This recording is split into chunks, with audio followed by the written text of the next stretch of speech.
my question is, why is it important for a man to be very connected with his culture and custom or budaya? And do you agree that most of the younger generations today have lost the touch of what it meant to be a Malaysian?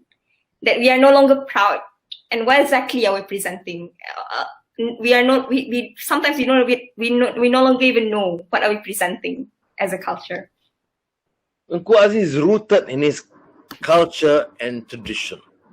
You see, he is a public intellectual, a known international figure, a great economist, but he's rooted in his culture and tradition. See? We have these so-called intellectuals or the ruling clique that's completely uprooted. No, virtually nothing, show no interest in their own culture and tradition. And they pretend to be championing the Malays. I don't know what they want to champion. They don't even understand Malay classics, Malay culture, Malay society, Malay music, and they pretend to champion. I don't know what they want to champion. And certainly not Malay economy, except their economy. So I think what he has done, for example, you mentioned Ghazal, Hamzah Dolman. Ghazal because he's Johorian, you see. But this is a great contribution. And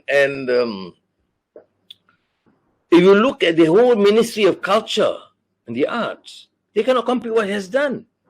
You know, he had this vision, and because of the lack of interest or focus by the institutions and agencies, he has to undertake his personal and also the university responsibility. He was criticized, I remember, at that time. Personalities in the Ministry of Education or in the government. What business he has to do? He is a vice chancellor. He is an economist. He has to just focus on what he needs to do.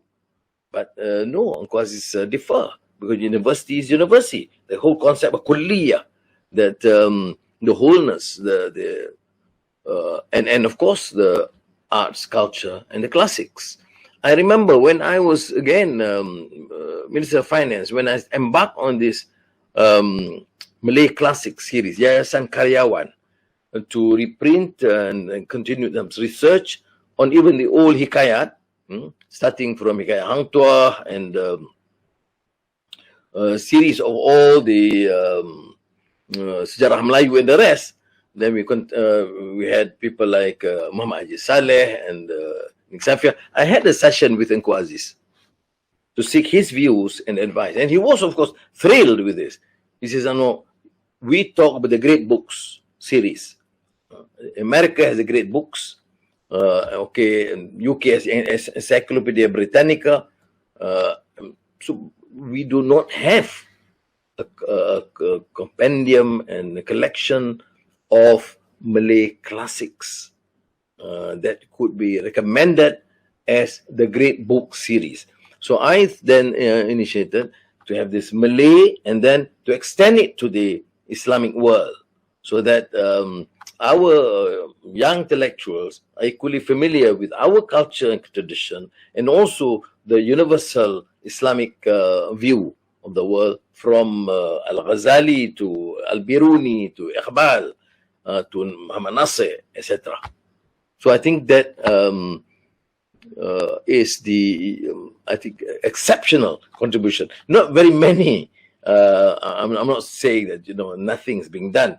There were efforts later on at the UKM. I'm aware of it, and we had plans with our brother Abdul Hamid Abu Sulaiman. I think when I was president, to embark on this collection of Islamic arts and culture within the Malay world. Because we did not succeed, then I had to rest in this bamboo. They call it Bamboo River, Sungai Buloh. But what Engku Aziz achieved, again, I think is remarkable. It's not only unprecedented, but unrivaled in this country. You talk about his collections and his efforts, which goes beyond the scope of academia in a narrow sense, or scholarship, but this is talking about the classics. Now, how do we then encourage the young intellectuals to be interested? I mean, I leave it to the professors. I leave it to the student body. I mean, you must then encourage. Let us look at the